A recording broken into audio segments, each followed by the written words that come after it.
Hello story lovers, welcome to Siri Vennela కథల ప్రపంచం. నేను మీ వెన్నెల. ఈరోజు యు ఆర్ మై డెస్టినీలో 38th పార్ట్. రానా చెప్పిన మాటకి అతను ముద్దు పెట్టాడు అనేది కూడా పట్టనట్టు గుడ్లు తేలేసింది అద్వి. అతను హ్యాండ్ వాష్ చేసుకుని వచ్చాక కూడా ఇంకా స్టాచ్యూ పొజిషన్లోనే ఉన్న అద్విని చూసి నవ్వుకొని వాటర్ వంకతో వస్తున్నట్టు డైనింగ్ టేబుల్ దగ్గరకు మళ్ళీ వచ్చి ఆలోచనలో స్టాచ్యూలో ఉన్న అద్వికని చూసి నవ్వుతూ నడుము పైన గట్టిగా గిల్లి అక్కడి నుండి జంప్ అయిపోయాడు రానా. ఉలిక్కిపడి చుట్టూ చూసిన అద్వికకు అక్కడ ఎవరు కనబడకపోవడంతో తన నడుము తడుముకుంటూ రణ్వీర్ కోసం చుట్టూ చూసి తను అక్కడ లేకపోయేసరికి కోపంగా లేచి వాళ్ళ అమ్మ వాళ్ళ దగ్గరికి వెళ్ళి, మమ్మీ ఏంటిది, అసలు నువ్వు ఏం చేస్తున్నావు అంది కోపంగా. నేనేం చేస్తున్నానే, మీ అత్తయ్య గారితో మాట్లాడుకుంటున్నాను. అది కూడా తప్పేనా అంది సుజాత. మమ్మీ, నేను నువ్వు ఇప్పుడు చేస్తున్న దాని గురించి అడగట్లేదు, సాయంత్రం కోసం చేస్తున్న ఏర్పాట్ల గురించి అడుగుతున్నాను అంది అద్వి. ఓ అదా, దాని గురించి అడగాల్సిందేముంది, నిన్న పెళ్లి జరిగింది, ఉదయం వ్రతం జరిగింది, అలాగే సాయంత్రం అది కూడా జరుగుతుంది, దాని గురించి అడిగేదేముంది అంది సుజాత. అమ్మ, పెళ్లి వ్రతం అంటే నీ ఇష్టం కోసం కాదనకుండా చేసుకున్నాను, కానీ సాయంత్రం జరిగేది మాత్రం నా మనసుకు మాత్రమే కాదు, నా శరీరానికి కూడా సంబంధించింది. నాకు ఇష్టం లేకుండా ఏది జరగడానికి వీల్లేదు, కాదు కూడదు అని మళ్ళీ ఇలాంటి ప్రయత్నాలు ఏదైనా చేశావంటేనా అని అద్వి అంటుండగానే సుజాత గారు లేచి నిలబడి అద్వి చెయ్యి పట్టుకొని ఫాస్ట్గా రూమ్లోకి లాక్కెళ్ళిపోయారు అక్కడి నుండి. అమ్మా ఆగు, ఇక్కడికెందుకు తీసుకొచ్చావు అంది అద్వి. అద్వి, ఏం మాట్లాడుతున్నావే నువ్వు, మీ అత్తయ్య గారి ముందు మాట్లాడవలసిన మాటలేనా అవి? అసలు ఏంటి నీ ప్రాబ్లం? ఇద్దరికి ఒకరంటే ఒకరికి ఇష్టమే ఉన్నట్టే అనిపిస్తారు, మళ్ళీ పెళ్ళంటే ఎన్ని తిప్పలు పెట్టారు. ఇప్పుడు దీనికి కూడా నువ్వు ఇలా చేస్తావని నేను అస్సలు అనుకోలేదు. ఇలా ఎన్నిసార్లు నన్ను బాధపెట్టి పనులు చేసే బదులు ఒకేసారి చంపేవే అంది సుజాత. అమ్మా. ఏంటి అమ్మా, మరింకేంటి, పుట్టిన ఒక్కగానొక్క కూతురు సంతోషం చూడలేని తల్లిని ఉన్నా ఒకటే చచ్చినా ఒకటే అంటూ ఏడ్చేసింది సుజాత. అమ్మా, ఎందుకు ఏడుస్తున్నావు, నువ్వు ఏడవద్దు అంటూ కన్నీళ్లు తుడిచింది అద్వి. సుజాత గారు అద్వి చేతిని విసిరి కొట్టి, ఏడుపు తప్ప నాకు ఇంకేం మిగిలిందని, ఒక్కగానొక్క కూతురు అని జీవితంలో ఎప్పుడూ సంతోషంగా లేవు, ఏదో ఈసారి నీ అదృష్టమో లేక ఆ దేవుడు నీ తలరాతని తిరిగి రాశాడో తెలీదు, నీ సంతోషం నిన్ను వెతుక్కుంటూ వస్తుంటే నువ్వు దాన్ని అంటున్నావు. ఇంకా ఎన్ని రోజులు నీ మొండితనంతో ఇలా, ఇన్ని రోజులు నన్ను మీ డాడీని బాధ పెట్టింది సరిపోలేదని నీ కడుపున పుట్టినందుకు నీ మొండితనంతో పాపం ఆ పసిదాన్ని కూడా తండ్రి ప్రేమ లేని కూతుర్ని చేశావు. కనీసం ఇప్పుడైనా నిన్ను పెళ్లి చేసుకుని సంతోషంగా ఉందామనుకుంటున్నా, మళ్ళీ అతనికి కూడా బాధను మిగిలిస్తావా నువ్వు అని అడగడంతో అద్వి బాధగా, అమ్మా నువ్వు ఎన్నైనా చెప్పు, నేను మాత్రం ఇప్పుడప్పుడే దీనికి సిద్ధంగా లేను, ప్లీజ్ అర్థం చేసుకో, ఇష్టం లేకుండా తనువుని అర్పించలేను, ప్లీజ్ మా అంది. నేను నిన్ను అర్థం చేసుకోవడం కాదు, నువ్వు మా అందరినీ అర్థం చేసుకోవడానికి ప్రయత్నించు అద్వి. ఇంకా ఎన్ని రోజులు ఇలా ఉంటావు, ఎలాగో కొన్ని రోజుల్లో నువ్వు మారతానంటున్నావు కదా, ఆ మార్పు ఏదో ఇక్కడి నుండే మొదలుపెట్టు. ఒకే రోజుతో పూర్తిగా అతన్ని యాక్సెప్ట్ చేయమని నేను చెప్పట్లేదు, కానీ అల్లుడు గారితో సఖ్యతగా ఉంటూ ఇద్దరు ఒకే దగ్గర ఉంటే మీ ఇద్దరిలో తప్పకుండా మార్పు వస్తుంది. అయినా మీ ఇద్దరు ఎంత సంతోషంగా ఉంటున్నారు కదా, ఈ 2 రోజుల నుంచి నేను చూడట్లేదు అనుకుంటున్నావా అనింది సుజాత. ఒక్క మాట అద్వి, మార్పు అనేది ఎక్కడో ఓ చోట మొదలైతేనే ముడిపడిన జీవితాలు, కలవాల్సిన మనసులు ఒక్కటవుతాయి, కానీ ఇలా దూరంగా ఉంటే ఎప్పటికీ ఆ దూరం ఇంకా దూరంగానే మిగిలిపోతుంది. నేను చెప్పింది నీకు అర్థమయ్యిందనే అనుకుంటున్నాను, ఒకవేళ అర్థం కాకపోయినా కానీ ప్రశాంతంగా కూర్చొని ఆలోచించి అర్థం చేసుకోవడానికి ప్రయత్నించు అని కోపంగా అక్కడి నుంచి వెళ్ళిపోయింది సుజాత.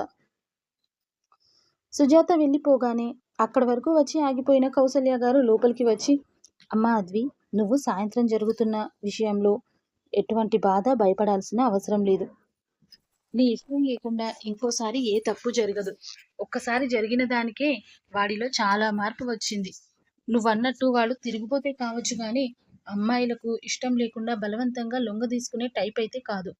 నిజమే, నీ విషయంలో అదే జరిగింది, నేను ఒప్పుకుంటాను, కానీ అది వాడి ప్రమేయం లేకుండానే జరిగింది, మరోసారి ఇది రిపీట్ అవ్వదు అని నేను ఖచ్చితంగా చెప్పగలను.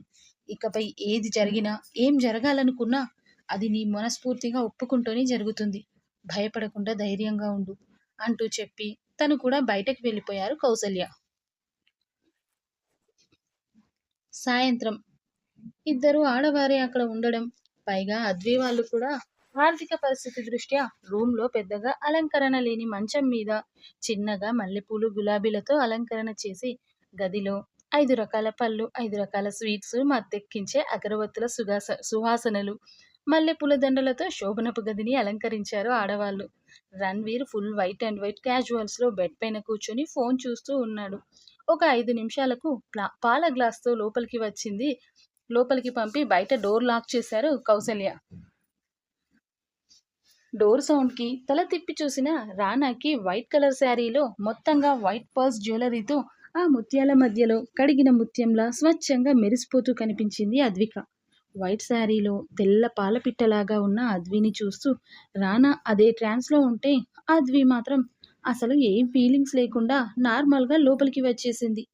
పాల గ్లాస్తో వస్తున్న అద్విని చూస్తూ ట్రాన్స్లోంచి బయటకు వస్తూ బెడ్ దిగి లేచి నిలబడ్డాడు ఏదో ఊహిస్తూ రానా.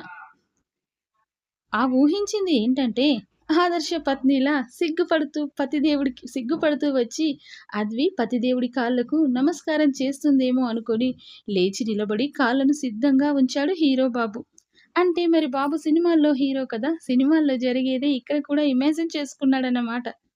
కానీ ఆ ఇమాజినేషన్ని తీసి కాలి కింద తొక్కి పెడుతూ పాప అస్సలు కాస్త కూడా పొంతన లేకుండా, అసలు ఏమాత్రం సిగ్గుపడకుండా పాల గ్లాస్ తీసుకొచ్చి టేబుల్ మీద పెట్టేసి బెడ్ మీద ఉన్న పిల్లో ఒకటి తీసుకొని కబోర్డ్లోంచి బెడ్షీట్ తీస్తుంది. పాపం బాబు ఏదో ఊహించుకొని ఎక్కడో కలల లోకంలో విహరిస్తూ ఉన్నాడు. సడన్గా అద్వి అలాంటి జోక్ ఇవ్వడంతో కళ్ళు తేలేసి చూస్తూ ఉన్నాడు. బెడ్ మీద ఉన్న పువ్వులన్నీ దులిపేసి బెడ్షీట్ తీసి కింద నేల మీద పరుచుకుంటుంటే, ఓయ్ డార్లింగ్, ఏంటి బెడ్షీట్ని కింద వేస్తున్నావు? పర్లేదు, మంచం స్టాండర్డ్గానే ఉంది.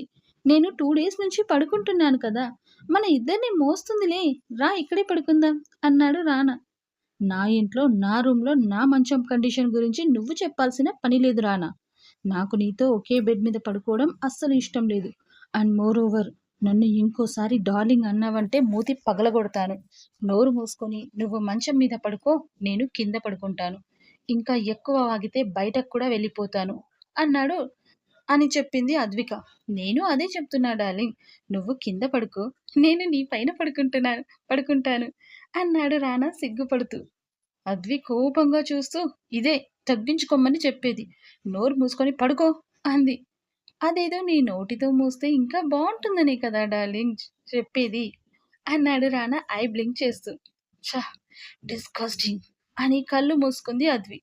ఏంటి డార్లింగ్, నాతో బెడ్ మీద పడుకుంటే నాకు పడిపోతావని భయంగా ఉందా అన్నాడు రానా ఉడికిస్తూ. సైలెంట్గా ఉంది అద్విక. ఏంటి డార్లింగ్, కనీసం మాట్లాడితే కూడా పడిపోతావా? నువ్వు మరీ అంత వీకా? పర్లేదులే డార్లింగ్, నేను ఈ చివర పడుకుంటాను, నువ్వు అటు చివర పడుకో, మధ్యలో మనం పిల్లోస్తో వాల్ పెట్టుకుందాంలే అన్నాడు రానా. ఇలాంటివి చాలా చూసాము. ఇలా రెచ్చగొట్టే ఒకే బెడ్ పై పడుకునేలా చేయటం, ఇద్దరి మధ్యలో పిల్లోస్తో వాల్ కట్టడం, మధ్యరాత్రిలో అవి తీసేసి నువ్వు నా పైన చేరిపోవడం, ప్రతిలిపిలో ఇలాంటి స్టోరీస్ బొచ్చుడు చదివాను నేను. కాబట్టి నువ్వు అన్నీ మూసుకొని పడుకోవడం బెటర్ అంది అద్విక.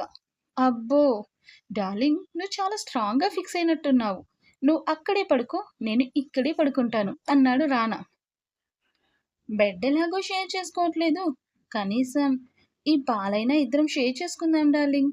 అలే ఇలా నాలాంటి అందగాన్ని పక్కన పెట్టుకొని ఒంటరిగా ఎలాగో నిద్ర పట్టదు కదా నీకు, కనీసం ఈ పాలు తాగితే అయినా కాస్త నిద్ర వస్తుంది కదా, దా ట్రై చేద్దాం అన్నాడు మళ్ళీ రానా.